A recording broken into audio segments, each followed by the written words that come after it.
Halo semua, selamat datang di channel ini. Mari kencangkan sabuk pengaman, karena kita akan ngobrol ngalor ngidul.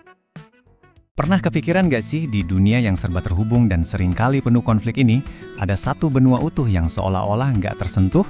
Nah, kita akan coba bedah misteri di balik status Antartika sebagai tempat paling dilindungi di planet ini. Support our channel by clicking the subscribe button and share this video if you find it useful. Thank you.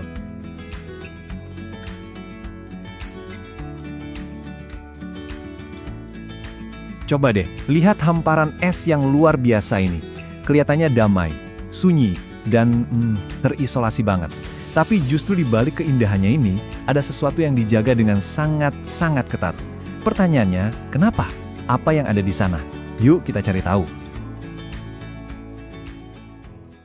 Oke, untuk benar-benar paham, kita harus lihat ceritanya dari dua sisi. Pertama, ada alasan-alasan resmi yang diterima di seluruh dunia.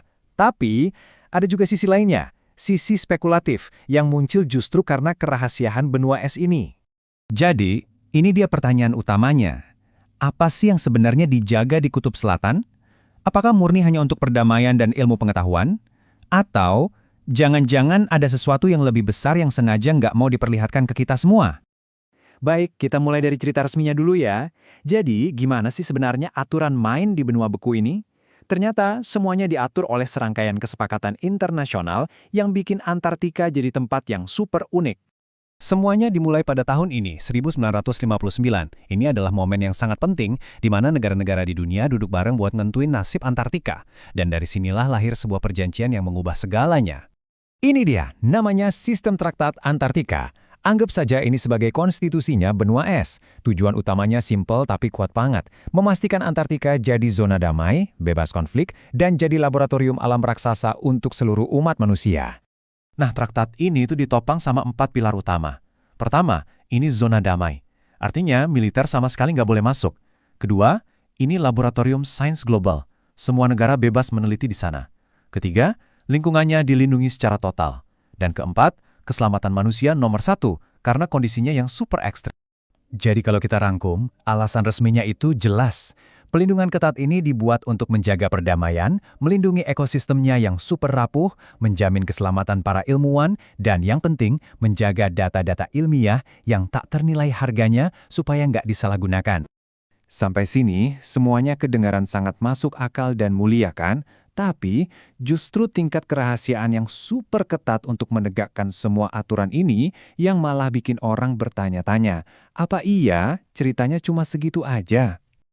Sekarang, kita coba masuk ke sisi lain dari koin ini. Karena saking terisolasinya, Antartika jadi lahan yang subur banget buat berbagai macam teori. Kita coba lihat beberapa di antaranya ya, dengan pikiran terbuka.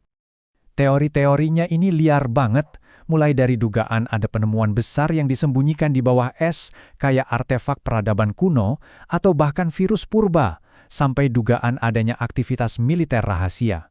Ada juga yang percaya kalau negara-negara besar itu diam-diam lagi memetakan sumber daya alam buat nanti kalau aturan larangan tambang sudah nggak berlaku lagi.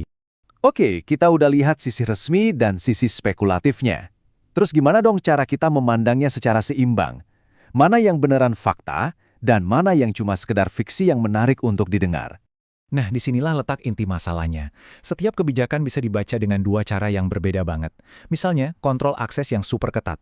Penjelasan resminya, ya demi keselamatan. Tapi pandangan spekulatifnya buat menyembunyikan sesuatu. Begitu juga dengan kerahasiaan riset. Resminya buat melindungi data, tapi spekulasinya buat menutupi operasi rahasia. Fakta yang sama, tapi kesimpulannya bisa beda 180 derajat. Tapi pada akhirnya, kesimpulan yang paling kuat dan didukung oleh banyak bukti ya yang ini. Alasan utama di balik semua aturan itu memang untuk menegakkan tujuan mulia dari Traktat Antartika, mencegah konflik, melindungi sains, dan menjaga kelestarian lingkungan yang luar biasa ini. Terus, kenapa teori-teori konspirasi itu tetap ada? Jawabannya sebenarnya cukup sederhana. Gabungan antara 3 hal, isolasi yang ekstrim, kerahasiaan operasional, dan ya sifat dasar kita sebagai manusia yang selalu penasaran sama hal-hal misterius. Tempat yang begitu terlarang pasti bikin kita bertanya-tanya kan? Oke, setelah kita bedah semua ini, dari fakta sampai fiksinya, apa sih intisari yang bisa kita bawa pulang? Apa pemahaman kita tentang peran Antartika di dunia ini sekarang? Mungkin cara terbaik untuk melihatnya begini. Antartika itu seperti sebuah berangkas raksasa. Isinya adalah rahasia masa lalu dan mungkin juga masa depan planet kita. Berangkas itu dilindungi supaya para ilmuwan bisa membukanya pelan-pelan dengan hati-hati.